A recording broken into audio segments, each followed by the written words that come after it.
Баршаңызға қайырлы күн.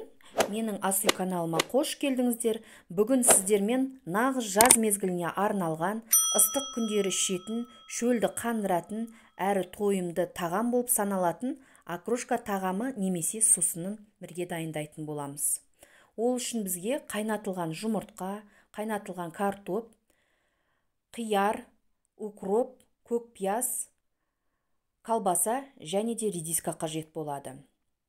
Ең алдымен жуылып тазаланған укробымызды осылай майдалап, біркелкі етіп, жақсылап турап аламыз.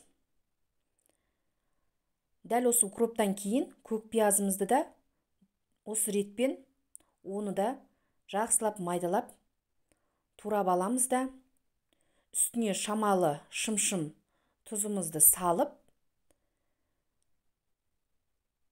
қасығымыздың көмегімен осылай шамалы езіп дайындап аламыз.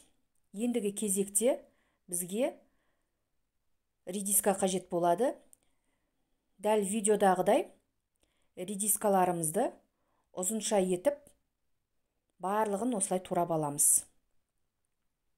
Одан кейін келесі кезекте бізге колбаса қажет болады.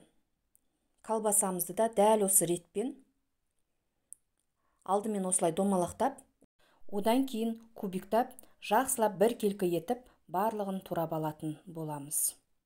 Бұл тағам өте жеңіл әрі ағзамызға сіңімді болып келеді. Міне, ендігі кезекте бізге қияр қажет болады.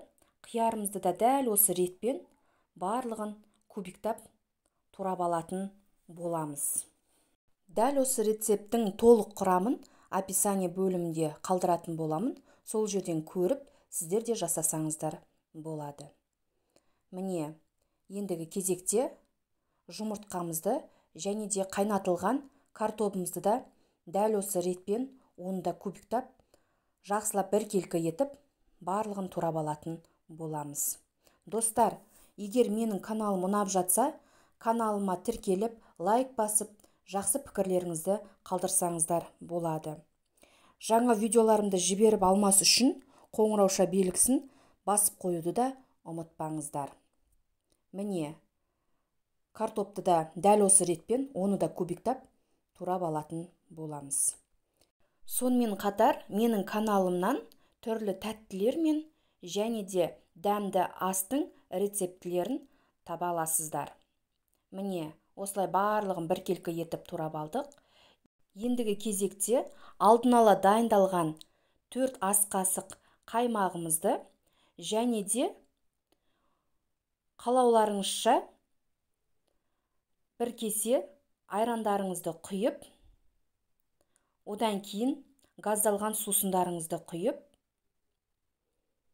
ожауымыздың көмегімен осы қоспамызды жақсылап араластырып алатын боламыз.